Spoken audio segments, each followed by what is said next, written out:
जय हिंद साथियों, I hope आप लोग स्वस्थ और मस्त होंगे और अपने तैयारी में लगेंगे। डियर फ्रेंड्स, यह भारतीय भूगोल की श्रृंखला में आज हम लोग भारत का भौतिक स्वरूप का पार्ट नंबर 2 देखेंगे। इससे पहले भाग 1 को अपलोड कर दिया गया है। जो साथी वो वीडियो नहीं देखे हैं वो प्लेलिस्ट में जाके देख सकते हैं। और आप लोग इस क्वेश्चन का राइट आंसर कमेंट कीजिएगा कि आप लोगों को कितना क्वेश्चन आता है, जिससे आप लोगों का भी रिवीजन हो सके। तो चलिए बिना देर के हुए देख लेते हैं क्वेश्चन नंबर 19। आंध्र प्रदेश और तमिलनाडु के तटीय भूभाग को क्या कहते हैं? तो मोस्ट इम्पॉर्टेंट है, तो इसका राइट आंसर हो जाएगा बी पॉइंट, कोरोमंडल तट। चलिए इसके बारे में डिटेल में देख लेते हैं।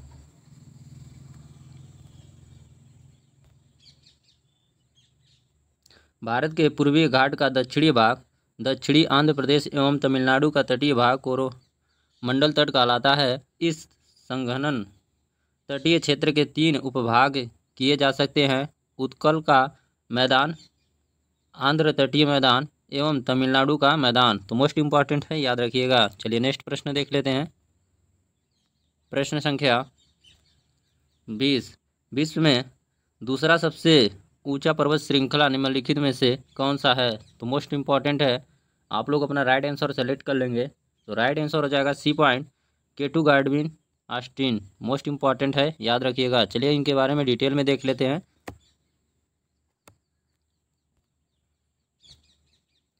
विश्व का दूसरा सबसे ऊंचा पर्वत शिखर K2 काराकोरम पर्वत श्रेणी में स्थित है, जिसे गार्डविन ऑस्टिन भी कहा जाता है। यह पश्चिमी हिमालय एवं भारत की सर्वोच्च पर्वत चोटी 8,611 मीटर है। तो मोस्ट इम्पॉर्टेंट है, याद रखिएगा। चलिए नेक्स्ट प्रश्न देख लेते हैं। प्रश्न संख्या 21।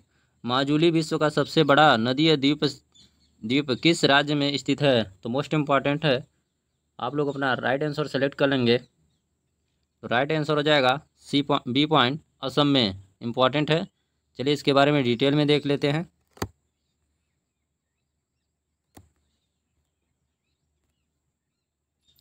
माजुली द्वीप विश्व का सबसे बड़ा नदी द्वीप है, जो असम राज्य में ब्रह्मपुत्र नदी के मध्य में स्थित है। इस द्वीप का कुल क्षेत्रफल लगभग 1250 वर्ग किलोमीटर है। यहीं पर ब्रह्मपुत्र नदी सुमनसिरी नदी से मिलती है। माजुली आर्द्रभूमि की श्रेणी में शामिल पारिस्थितिकीय हॉटस्पॉट है। मोस्ट इम्पॉर्टेंट है, याद रखिएगा। चलिए नेक्स्ट प्रश्न देख लेते हैं। प्रश्न संख्या 22। सर क्रीक कहाँ स्थित है? तो मोस्ट इम्पॉर्टेंट है, क्वेश्चन नंबर 22 का आप लोग राइट आंसर सेलेक्ट कर लेंगे। तो राइट आंसर हो जाएगा ए पॉइंट, गुजरात के साथ लगने वाली भारतीय पाक सीमा पर। चलिए इसके बारे में डिटेल में देख लेते हैं। और डियर फ्रेंड्स, ये वीडियो आप लोगों को कैसा लग रहा है आप लोग कमेंट बॉक्स में ज़रूर कमेंट कीजिएगा। आप किसी भी एग्जाम की अगर तैयारी कर रहे हैं तो ये वीडियो आपके लिए बहुत इंपॉर्टेंट होगा। तो इस वीडियो को लास्ट तक देखिए, ज़्यादा से ज़्यादा दोस्तों में शेयर कीजिए। तो चलिए इसके बारे में डिटेल देख लेते हैं। सर क्रीक जो गुजरात में स्थित है, भारत पाकिस्तान के मध्य सीमा पर स्थित एक दलदली क्षेत्र है जो अरब सागर से जुड़ा हुआ है। यह भारतीय राज्य गुजरात को पाकिस्तान के सिंध प्रांत से अलग करता है। ज्वार भाटा की अधिक आवृत्ति एवं इसके प्रभाव से यह भूभाग जलमग्न रहता है। तो मोस्ट इम्पॉर्टेंट है, याद रखिएगा। चलिए नेक्स्ट प्रश्न देख लेते हैं। प्रश्न संख्या 23। आराकान युमा हिमालय का पूर्वी विस्तार है जो स्थित है। तो मोस्ट इम्पॉर्टेंट है, आप लोग इसका राइट आंसर सेलेक्ट कर लेंगे। तो क्वेश्चन नंबर 23 का राइट आंसर हो जाएगा बी पॉइंट, म्यांमार में। चलिए इसके बारे में डिटेल में देख लेते हैं।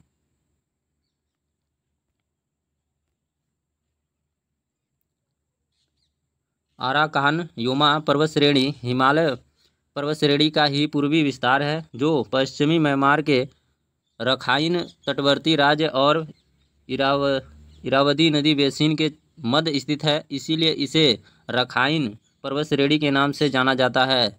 इस श्रेणी का कुछ भाग भारतीय राज्य असम, नागालैंड एवं मिजोरम में विस्तृत है। इस प्रकार यह पर्वत श्रेणी भारत और म्यांमार के मध्य प्राकृतिक सीमा निर्धारित करती है। तो मोस्ट इम्पॉर्टेंट है। तो चलिए नेक्स्ट प्रश्न देख लेते हैं। और डियर फ्रेंड्स, ये एनसीईआरटी सारे एनसीईआरटी से प्रश्न बने हैं और सारे के सारे एनसीईआरटी से लिए गए हैं प्रश्न। आप लोगों को हर एग्जाम में ये प्रश्न देखने को मिलेंगे। अगर आप सीरीज को देखते हो तो आप लोगों का भारतीय भूगोल से एक भी क्वेश्चन नहीं छूटेगा। तो देख लेते हैं प्रश्न संख्या 24। निम्न हिमालय और डाट डाट के बीच में स्थित लंबोत घाटी को दून के नाम से जाना जाता है।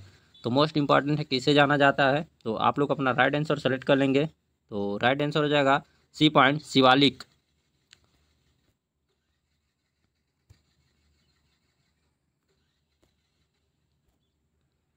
निम्न हिमालय के दक्षिणीय ढाल तथा शिवालिक श्रेणी की उत्तरीय ढाल के मध्य में अनेक चौरस चौड़ा तल वाली लंबवत घाटियां, कोड़धारी वन तथा अनेक छोटे छोटे घास के मैदान पाए जाते हैं, जिन्हें पश्चिम में दून, पूर्व में दुआर तथा उत्तराखंड में इसे युगयाल या पयार अन्य नाम से भी जाना जाता है। देहरादून एवं हरिद्वार इसी का उदाहरण है। मोस्ट इंपॉर्टेंट है, याद रखिएगा। चलिए नेक्स्ट प्रश्न देख लेते हैं। प्रश्न संख्या 25। अरब सागर के द्वीपों में से किस भाग को मिनिकॉय द्वीप के नाम से जाना जाता है? तो मोस्ट इंपॉर्टेंट है, आप लोग अपना राइट आंसर सेलेक्ट कर लेंगे। तो राइट आंसर हो जाएगा सी पॉइंट, दक्षिण में। चलिए इसके बारे में डिटेल में देख लेते हैं।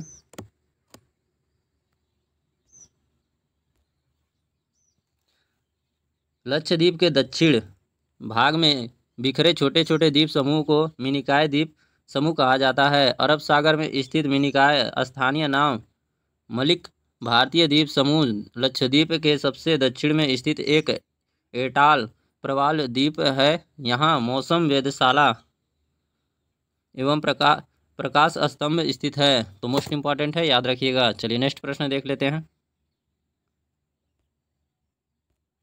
प्रश्न संख्या 26 के बाद हिमालय दक्षिण की ओर एक तीव्र मोड़ बनाते हुए भारत की पूर्वीय सीमा के साथ फैल जाता है।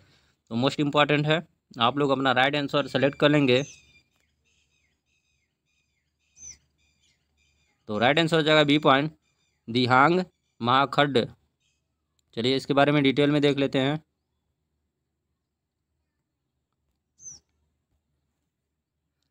दिहांग महाखड्ड के बाद हिमालय पर्वत श्रेणी दक्षिण की ओर एक तीव्र मोड़ बनाते हुए भारत की तीव्र सीमा के साथ फैल जाती है, जहां इसे मिजो, मिरी, मिसमी, डफला, पूर्वांचल आदि पहाड़ियों के नाम से जाना जाता है। तो मोस्ट इंपॉर्टेंट है, ये सारे के सारे नाम आप लोग याद रखिएगा। चलिए नेक्स्ट प्रश्न देख लेते हैं।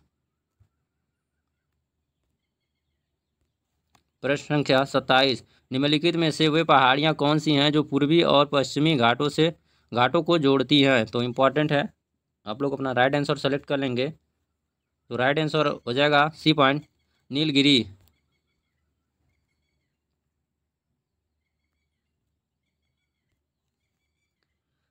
नीलगिरी श्रेणी भारत के दक्षिणी राज्यों में तमिलनाडु, केरल एवं कर्नाटक में विस्तृत है, जो पश्चिमी घाट पर्वत श्रेणी का विस्तार है। पूर्वी घाट एवं पश्चिमी घाट यहीं पर मिलता है। इस श्रेणी की सबसे ऊंची चोटी दोदा बेटा, जिसकी लंबाई है 2637 मीटर, तमिलनाडु राज्य में स्थित है। तो मोस्ट इंपॉर्टेंट है, याद रखिएगा। चलिए नेक्स्ट प्रश्न देख लेते हैं। प्रश्न संख्या 28। सतलुज तथा काली नदियों के बीच स्थित हिमालय का भाग डाट डाट के नाम से भी जाना जाता है। तो मोस्ट इंपॉर्टेंट है, प्रश्न संख्या 28 का आप लोग राइट आंसर सेलेक्ट कर लेंगे। तो राइट आंसर हो जाएगा सी पॉइंट, कुमायूं हिमालय।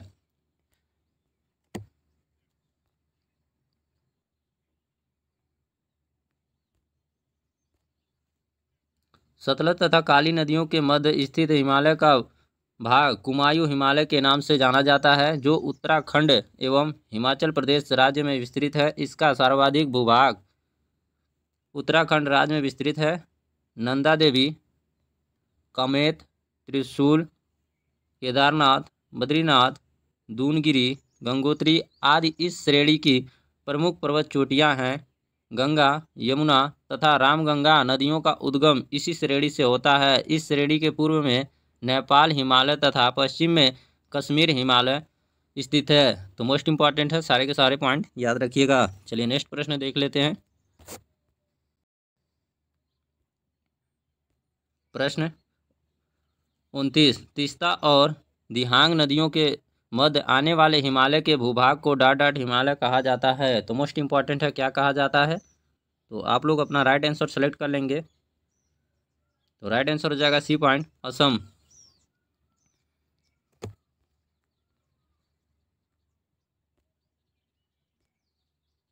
तीस्ता और दिहांग नदियों के मध्य स्थित हिमालय पर्वत श्रेणी विस्तार को असम हिमालय के नाम से जाना जाता है, जो पश्चिम में तोसांगपो नदी तिब्बत से लेकर पूर्व में भूटान की पूर्वी सीमा तक विस्तृत है। इस प्रकार इस श्रेणी का विस्तार दक्षिण पूर्वी तिब्बत,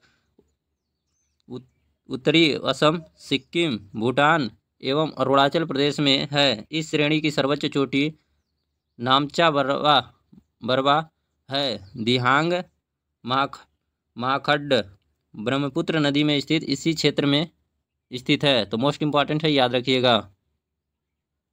चलिए नेक्स्ट प्रश्न देख लेते हैं। प्रश्न संख्या 30, निम्नलिखित में से किसे सह्याद्री पर्वतमाला भी कहा जाता है? तो मोस्ट इंपॉर्टेंट है, आप लोग अपना राइट आंसर सेलेक्ट कर लेंगे। तो राइट आंसर हो जाएगा पश्चिमी घाट को। चलिए इसके बारे में डिटेल में देख लेते हैं।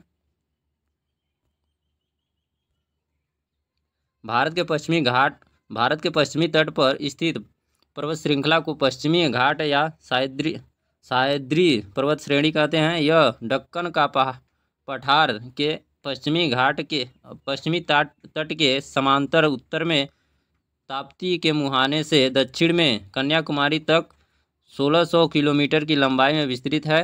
ये पहाड़ियाँ गुजरात, महाराष्ट्र, गोवा, कर्नाटक, केरल व तमिलनाडु राज्यों में विस्तृत है। तो मोस्ट इंपॉर्टेंट है, याद रखिएगा। नेक्स्ट प्रश्न देख लेते हैं। क्वेश्चन नंबर 31, केरल के तट को क्या कहते हैं? तो मोस्ट इंपॉर्टेंट है, केरल के तट को क्या कहते हैं? तो राइट आंसर हो जाएगा बी पॉइंट, मालवार तट कहते हैं। चलिए इसके बारे में डिटेल में देख लेते हैं।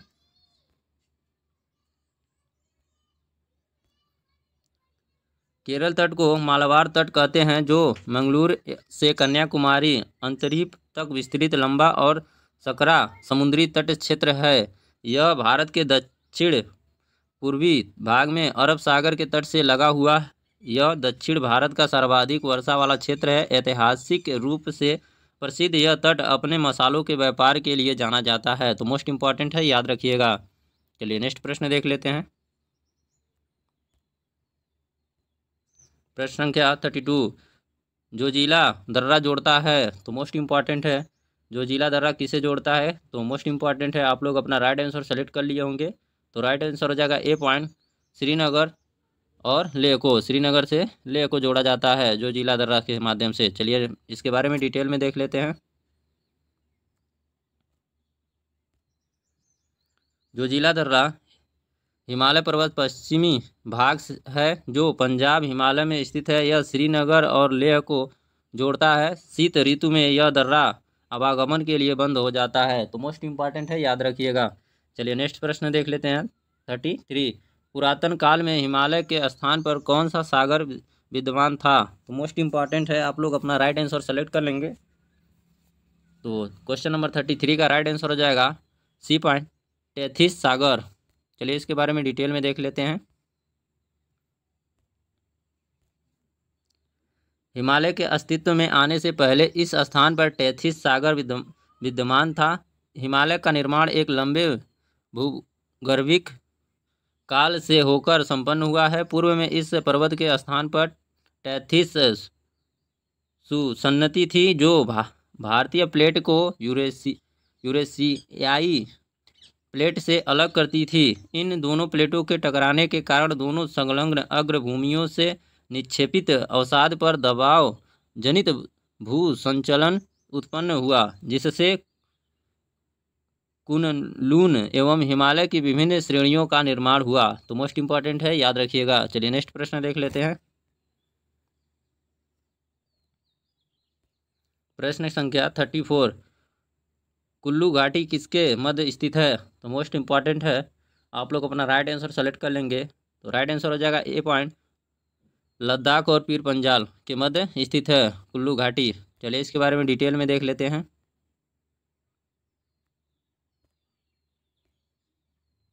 भारत में कुल्लू घाटी लद्दाख लद्दाख पर्वत श्रेणी और फिर पंजाब श्रेणी के मध्य स्थित है। यह हिमाचल प्रदेश का एक जिला है जो ब्यास नदी घाटी में स्थित है। यह घाटी सेब उत्पादन के लिए प्रसिद्ध है। तो मोस्ट इंपॉर्टेंट है, याद रखिएगा। चलिए नेक्स्ट प्रश्न देख लेते हैं। प्रश्न संख्या 35। अंडमान तथा निकोबार द्वीप समूह में सबसे ऊंची चोटी कौन सी है? तो मोस्ट इंपॉर्टेंट है, आप लोग अपना राइट आंसर सेलेक्ट कर लेंगे। तो राइट आंसर हो जाएगा सी पॉइंट, माउंट सेंडल। चलिए इसके बारे में डिटेल में देख लेते हैं।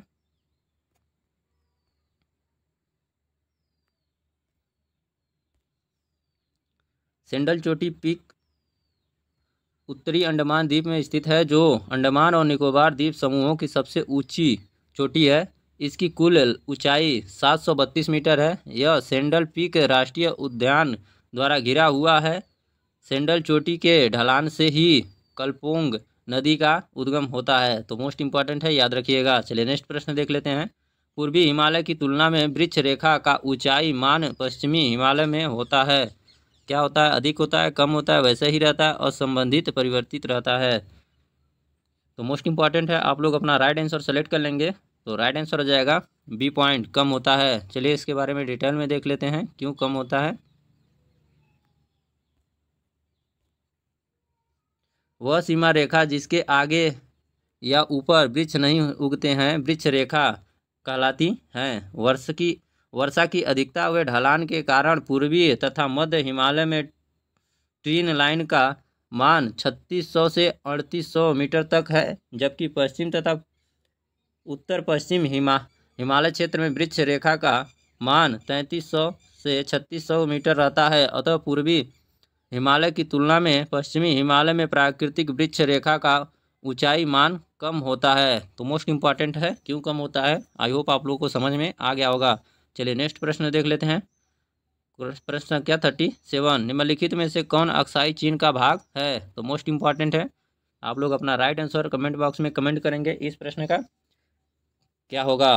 तो डियर फ्रेंड्स, यह वीडियो बहुत बड़ा हो जाएगा, इसलिए आज के लिए बस इतना ही रहने देते हैं। मिलेंगे नेक्स्ट वीडियो में नेक्स्ट प्रश्न के साथ। और आप लोगों को यह वीडियो कैसा लग रहा है, आप लोग कमेंट बॉक्स में ज़रूर कमेंट कीजिएगा। अगर यह वीडियो आप लोगों को अच्छा लग रहा है तो ज़्यादा से ज़्यादा दोस्तों में शेयर कीजिएगा, लाइक कीजिएगा, सब्सक्राइब कीजिएगा, सपोर्ट कीजिएगा। आज के लिए बस इतना ही, मिलेंगे नेक्स्ट वीडियो में। जय हिंद, वंदे मातरम।